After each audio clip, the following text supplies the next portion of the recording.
J'enlève le casque, mes cheveux ils brillent. J'aime beaucoup ça. L'école, ce lieu qu'on connaît je pense un peu tous. C'est un peu le lieu où on apprend un peu tous à se connaître, où on évolue avec des jeunes qui ont à peu près notre âge et c'est où pour certains un très bon souvenir ou pour d'autres des souvenirs qu'on aimerait bien oublier et jeter le plus loin possible de nous. Salut, moi c'était ça. J'espère que tu vas bien, moi en tout cas tout va bien. Il n'y a pas longtemps de ça, j'ai lancé un appel à témoignages sur mes réseaux, plus précisément sur mon Instagram que je vais te mettre quelque part sur l'écran si jamais tu veux te joindre à nous et pourquoi pas participer aux prochaines vidéos. J'ai donc lancé un appel à témoignages sur la thématique qui est le harcèlement scolaire. Ce fléau qui malheureusement touche encore beaucoup trop de jeunes et qui est pas forcément pris au sérieux par tous les adultes comme les médecins, les parents ou les professeurs. Vous avez été plutôt nombreux à m'envoyer vos histoires avec le harcèlement scolaire. Pour le coup là, j'ai qu'un épisode qui est prévu, mais si jamais je vois que ça vous intéresse, que vous prenez plaisir à écouter les témoignages des personnes et que ça peut vous aider, bah je suis chaude de faire d'autres épisodes, donc n'hésitez pas à me le dire en commentaire si ça vous intéresse qu'on fasse plusieurs épisodes sur cette même thématique. Aujourd'hui j'ai donc deux histoires à te raconter, deux personnes ont bien voulu témoigner et on va directement rentrer dans le bain avec l'histoire de Julie.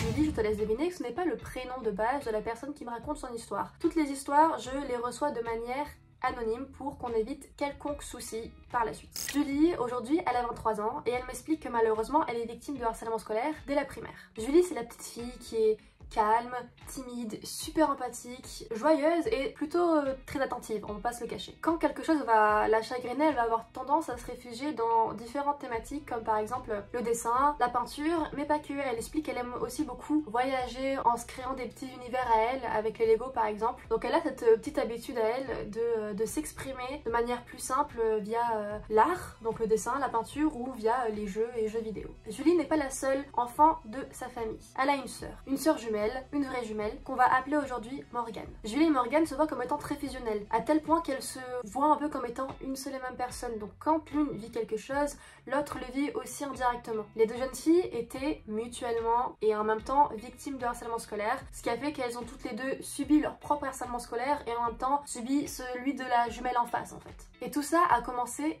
très tôt. Très vite, Julie et Morgane ont compris que le monde dans lequel elles allaient évoluer n'allait pas être un monde qui allait leur correspondre à 100%, elles n'allaient pas forcément être à l'aise et vraiment aider. C'est les adultes qui ont rapidement mis cette idée-là dans leur tête, leur ont un peu peint, on va dire, un décor qui montrait qu'en fait, par exemple, l'école, ça allait pas être un lieu où elles allaient être comprises et entendues parce qu'elles étaient des enfants. Est-ce que c'était déjà arrivé d'être forcées à manger jusqu'à vomir? Honnêtement, je ne l'espère pas, mais je te laisse deviner que malheureusement, Julie, c'est ce qu'elle a vécu.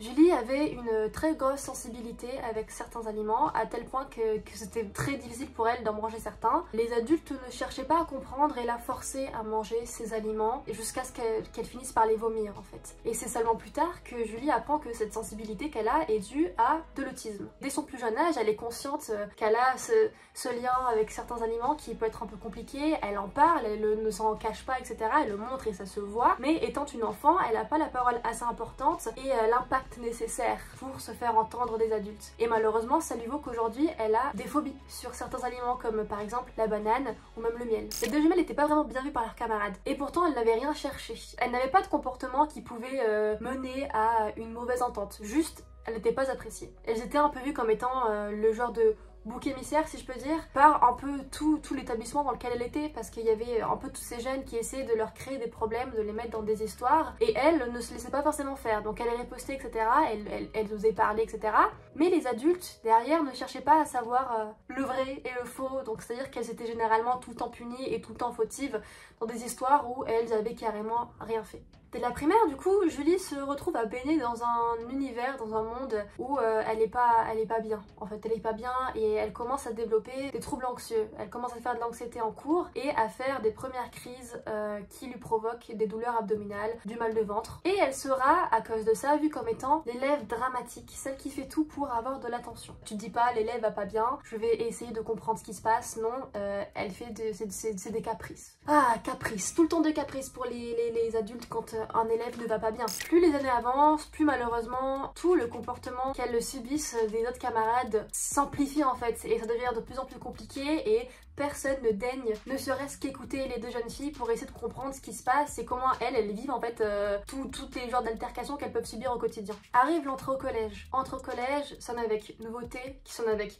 nouvel établissement, nouveaux camarades, nouveaux profs, mais aussi nouvelles raisons de se faire moquer. Et là ce fut les poils. Il y a ce truc qui heureusement est de moins en moins présent avec le temps, qui est comme quoi une femme qui a des poils, c'est sale, ce n'est pas beau, ça ne va pas ensemble. Julie m'explique que c'est une fille méditerranéenne qui est poilue, qui a du duvet et tout ça est plutôt foncé donc ça se voit. Et il a fallu très peu de temps à ses camarades pour le remarquer et s'empresser de saisir ce petit truc pour lui tomber dessus finalement, lui faire des remarques, l'humilier, se moquer d'elle et lui lancer des regards noirs juste pour une question de pilosité. En fait c'est comme si chaque enfant qui rentrait dans la vie des deux jumelles était en fait là pour leur montrer qu'elle n'était pas appréciée et encore pire qu'elle n'était pas appréciable en fait. Un jour, les deux sœurs décident de partir à la cantine plutôt que prévu. À un horaire où la cantine est plutôt déserte, il y a quand même quelques élèves, mais il y a ce garçon qui les remarque et qui du coup décide d'aller leur parler. Eh les jumelles! Super bonne imitation, hein. Les jumelles, c'est le terme qui est très souvent utilisé pour leur parler, tu vois, c'est même pas juste Julie et Morgane, c'est les jumelles, on cherche pas plus loin. Julie se retourne et là, le gars éclate de rire, se moque de Julie en fixant sa bouche. Et là,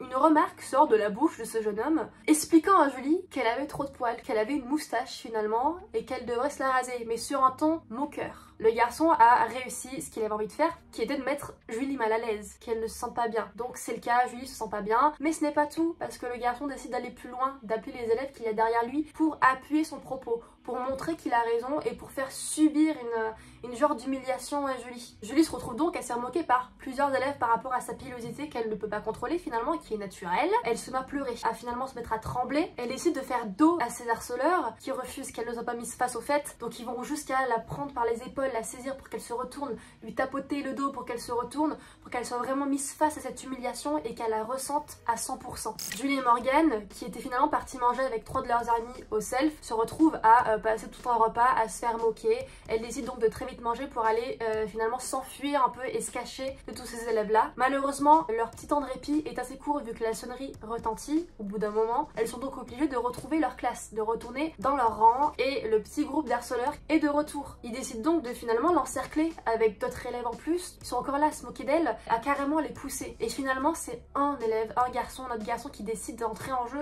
et de stopper tout ça. Ce n'est même pas un adulte qui décide d'arranger les choses, c'est un jeune qui décide de se dire ok là c'est trop, j'interviens. Et là c'est horrible parce qu'en fait à force de subir ce genre de traitement quotidiennement, Julie et Morgane vont jusqu'à trouver des stratagèmes pour ne pas se faire remarquer ou tout simplement voir par leurs camarades. Les deux se retrouvent à souffrir du coup d'anxiété, ce n'est plus que Julie mais Morgane est aussi souffrant d'anxiété. Elles vont avoir tendance par exemple à toujours aller se réfugier au fond de la classe, sur les côtés de la classe. Elles vont jusqu'à même le matin se prendre la tête entre sœurs pour savoir laquelle des deux allait se retrouver côté couloir et donc c'était celle qui pouvait avoir le plus de chances de se faire remarquer par ses camarades. Tirage de cheveux quotidien, tirage de bretelles de soutien-gorge. Les jeunes filles étaient menées jusqu'à même porter des polaires toute l'année, même en été pour cacher leurs bras ou tout simplement porter des pantalons à 24, rien d'autre pour cacher cette pilosité qui était finalement trop moquée parce que malheureusement toutes ces remarques ne se sont pas arrêtées là. Les deux jeunes filles étaient coincées dans un genre de tourbillon de méchanceté et de haine de la part de jeunes sans l'avoir cherché et ça ne se limitait pas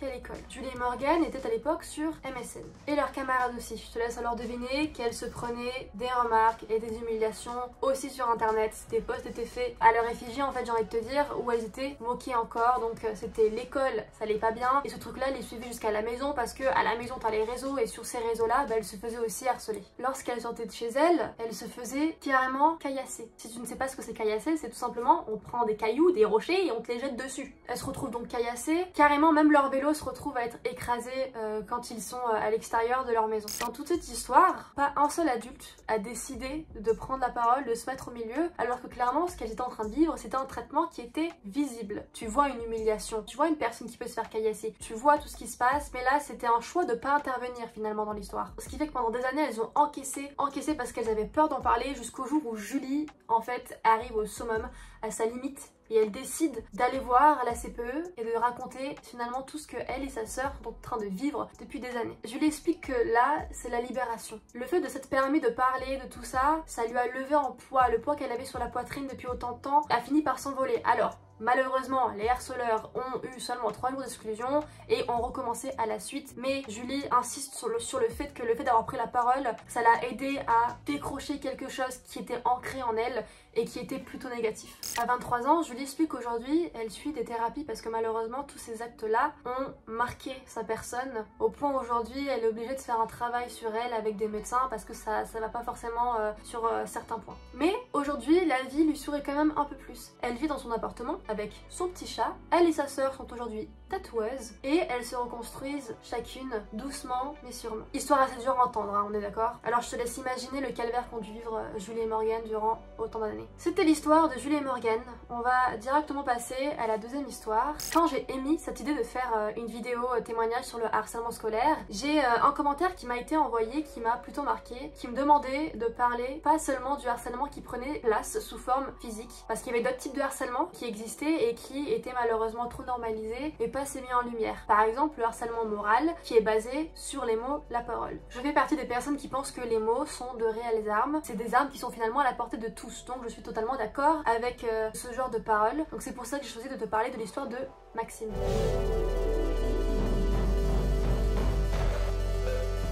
C'est en 6ème que commence l'histoire de Maxime. Il explique qu'il a toujours vu ou qu'il s'est toujours senti en fait en dehors des codes et des stéréotypes d'un garçon de 6ème. En fait, il sentait que ses centres d'intérêt à lui n'étaient pas alignés avec les centres d'intérêt de ses camarades. Eux qui étaient sportifs, bagarreurs et qui kiffaient jouer au foot, en fait, n'étaient pas sur la même longueur d'onde que Maxime. Le total contraire du rigolo de la classe, Maxime est très timide, renfermé sur lui-même, assez naïf.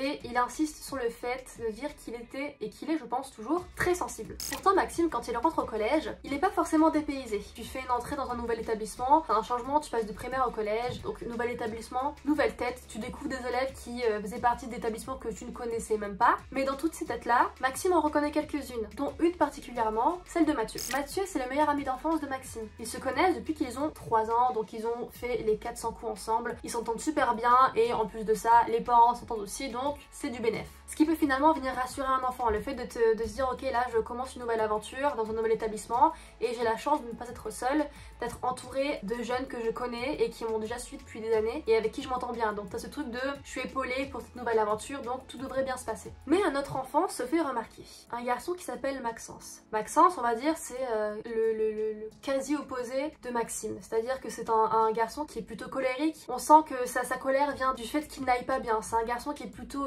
tiraillé etc. et qui a tendance à le faire subir malheureusement aux autres. Si je t'en parle, c'est parce que c'est ce Maxence qui va être à la tête du harcèlement que va subir Maxime. Maxime, Maxence et Mathieu, ça fait beaucoup de M, sont dans le même groupe de potes. Il y a d'autres personnes etc. qui sont en jeu et tout. Maxime pour lui tout se passe bien, tout le monde s'entend super bien, il n'y a pas de soucis. Mais du jour au lendemain, tout commence à changer.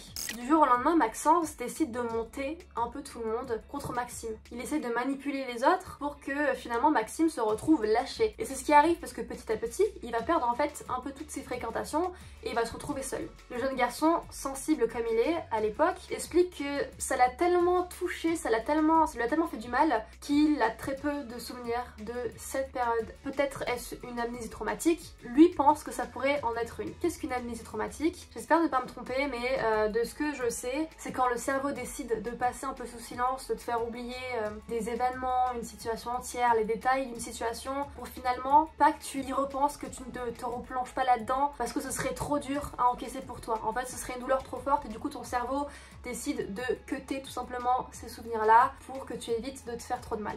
Le peu qu'ils se souviennent, il m'explique en fait que le harcèlement qu'il vivait à ce moment là était un harcèlement qui était beaucoup plus moral que physique. C'est à dire qu'en fait il se prenait des mots tranchants qui venaient le briser le cœur quoi, qui venaient le toucher en plein cœur. C'était son physique qui allait être ciblé, c'était son caractère, le fait qu'il était vu comme étant trop naïf, trop sensible. Finalement, tout ce qui venait marquer une différence entre lui et les autres élèves était une raison aux yeux des autres pour l'harceler et se moquer de lui. Il était aussi un jeune garçon qui était fan de l'univers des mangas et des animés. À cette période-là, c'était pas très démocratisé, ce qui fait que les gens qui étaient dans ces univers-là étaient pas très bien perçus, et du coup ça lui a valu cette étiquette du garçon bizarre et qui vivait dans son monde. À cause de ça, Maxime va carrément finir par se désintéresser de cet univers-là, et il va seulement réussir à s'y remettre quand il va commencer ses études supérieures. Un soir, Maxime rentre des cours, il est fatigué, il pose ses affaires et il se dit ok, avant de me mettre sur mes devoirs, je vais faire un petit tour sur internet, sur les réseaux pour souffler. Il décide d'aller faire un tour sur le grand réseau qui est en vogue en ce moment. MSN se fait de plus en plus petit et laisse donc sa place à Facebook. Facebook, ça devient le nouveau réseau social sur lequel tout le monde doit être, où on doit tous se retrouver après les cours, où on doit avoir le plus d'amis, on doit jouer aux jeux, etc. Et du coup, Maxime suit le mouvement et a un compte Facebook. Et ce soir-là, il décide d'aller sur son compte Facebook. Mais on sait très bien que les réseaux sociaux, c'est à double tranchant. En fait, d'un côté, tu peux avoir ce truc où tu es au courant de plein de choses, tu peux parler avec du monde, mais de l'autre, dans des situations de harcèlement par exemple, quand tu es harcelé à l'école, t'as plus vraiment de coupure entre l'horreur que tu vis en cours et l'horreur qui peut te suivre à la maison. J'en parlais tout à l'heure avec l'histoire de Julie et Morgane avec MSN, mais pour le coup, en fait, le négatif que tu vis à l'extérieur peut vraiment venir te suivre, te bouffer, même quand t'es chez toi dans une ambiance où tu te dis ok, là je suis protégée. Ce soir, Maxime du coup décide d'aller se connecter sur son Facebook pour voir, et il voit une notification, pas habituelle. Maxence l'a tagué dans un post. Et là, Maxime tombe des nues. Il se retrouve en fait face à un post l'incitant à se donc en fait Maxence s'est permis de penser comme ça, d'espérer ça en fait de Maxime, de le dire de manière publique sur les réseaux sociaux, et il s'était permis de taguer Maxime carrément. Il y a vraiment cette envie que Maxime tombe sur ce post là, parce que tu tagues pas quelqu'un pour rien, tu veux que la personne tombe dessus. Donc là tu vois, Maxence décide de parler, de dire bah écoute toi, et il tague la personne pour lui dire bah vois, regarde, parce que c'est ce que j'ai envie que tu fasses. Finalement, ce qui sidère encore plus Maxime, plus que ce post qui dit des horreurs, c'est le nombre de likes sur le post. En fait, Maxime là, il mis face à une liste de noms de toutes les personnes qui ont décidé de liker et d'être finalement d'accord avec la remarque qu'a fait Maxence dans son post. Et ce n'est pas tout, parce que sur Facebook, il va commencer aussi malheureusement à recevoir pas mal de menaces par message qui vont peut-être glisser sur son compte de manière quotidienne. Heureusement, Maxime a eu la bonne réaction, il a réussi à prendre du recul par rapport à cette situation-là, et il en a parlé à ses parents. Ses parents qui ont réagi sur le moment en décidant de fermer son compte. Ce qui a fait que finalement, même si Maxime était au courant que les gens pouvaient parler de lui et avoir un comportement ingrat et mauvais en fait envers sa personne, il ne pouvait plus forcément le voir quand il était chez lui. Donc ça pouvait lui permettre de souffler un minimum. C'est comme si finalement il s'était mis des œillères pour se protéger. Mais malheureusement, ce harcèlement lui aura coûté beaucoup de choses, dont une qui était très sincère, qui représentait énormément de choses pour lui, qui était son amitié avec Mathieu, son meilleur ami d'enfance, qui un jour décida de lui hurler dessus, mot pour mot, je cite: personne ne t'aime, je ne t'ai jamais aimé, j'ai toujours fait semblant d'être ton ami, et ça fait 8 ans que tu me pourris la vie. Et là, le monde de Maxime s'écroula. En fait, il a eu cette impression de tout perdre à ce moment-là. C'est là qu'il a commencé à se renfermer sur lui-même et à finalement tomber à fond dans le mal-être et à ressentir finalement tout l'impact qu'a le harcèlement scolaire. Il sortait plus de chez lui, il voulait plus aller en cours par exemple. La seule chose qui a pu mettre fin à ce harcèlement pour Maxime, c'était le fait que Maxence, sans vraie raison, change d'établissement en milieu d'année. L'année qui va suivre ce harcèlement, Maxime me décrit comme étant une année qui va être un peu comme une respiration pour lui, un peu celle que tu recherches quand tu sens que tu vas te noyer. Tu te dis ok, c'est la fin, et tu t'arrives de je ne sais quelle manière à avoir cette respiration qui fait que ça y est, tu reprends un rythme, tu arrives à être à la surface et aller bien. Et ça, c'est grâce à 2 personnes qu'il a rencontrées l'année qui ont suivi, du coup, Marine et Lola, qui ont décidé de prendre Maxime sur leurs ailes et l'aider à reprendre confiance en lui, revoir les autres d'une manière plus légère et reprendre confiance en eux aussi. Malheureusement, l'histoire de Maxime ne s'arrête pas là. C'est en 4e, après avoir fait la connaissance de Jean, Léo et Chris, que le harcèlement retombe sur Maxime. C'est de la même manière qu'en 6e. La même chose se rejoue, c'est-à-dire que du jour au lendemain, sans vraie raison, tout bascule. Cette fois-ci, Maxime a été mis face à un harcèlement qui était plus physique. Les menaces étaient elles aussi de retour, des paroles en l'air, heureusement, mais on lui demandait souvent de rejoindre telle personne à telle heure, à tel endroit,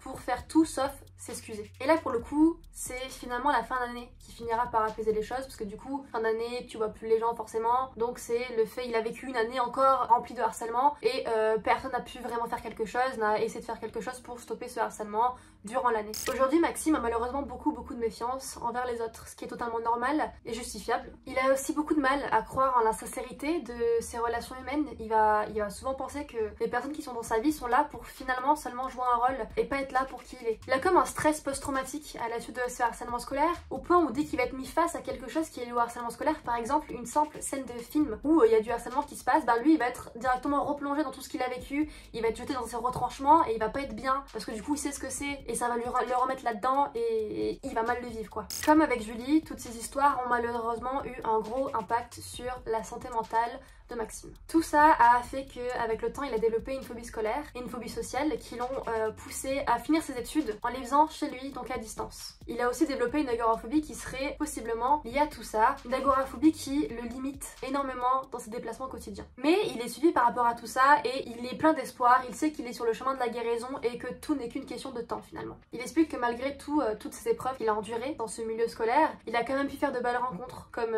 Lola et Marine par exemple, ou bien son meilleur ami Clément qui l'accompagne depuis 7 ans maintenant et sans qui aujourd'hui il ne serait pas la personne qu'il est. C'était donc l'histoire de Maxime. Je compte sur toi pour faire comme les derniers épisodes, envoyer un maximum de force à Maxime, Julie et Morgane dans les commentaires pour leur envoyer plein d'amour et les remercier d'avoir bien voulu témoigner. Si jamais tu t'es reconnu dans ces histoires-là, j'espère que ça a pu t'aider d'une manière ou d'une autre peut-être à ne plus te sentir seule, peut-être à voir qu'il y a une fin à ce harcèlement, peut-être que ça pourra t'aider à oser prendre la parole et parler de ce qui se passe. En tout cas, sache que t'es pas seule et qu'on est tous derrière toi et qu'on t'envoie tout plein d'amour et qu'il n'y a aucune raison à se faire harceler, qu'on ne le cherche pas en fait. Si jamais toi tu es spectateur ou spectatrice de harcèlement scolaire, je t'en supplie, ne cède pas à l'effet de groupe. Si tu peux intervenir sans risquer quelque chose, interviens, sinon va en parler à quelqu'un, va en parler à un adulte, va en parler à un prof, à un médecin, à une infirmière par exemple, va en parler à la CPE, va en parler au proviseur, à n'importe quel prof pour trouver celui qui va daigner faire quelque chose. Et ne laisse pas l'enfant harcelé tout seul dans son coin. Il faut vraiment réussir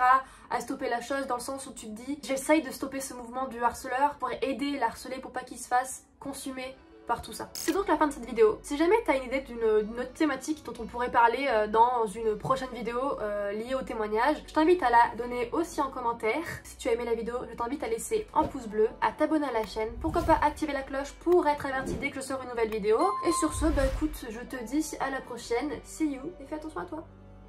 Ah oui. Attends, j'arrête comment? Yeah.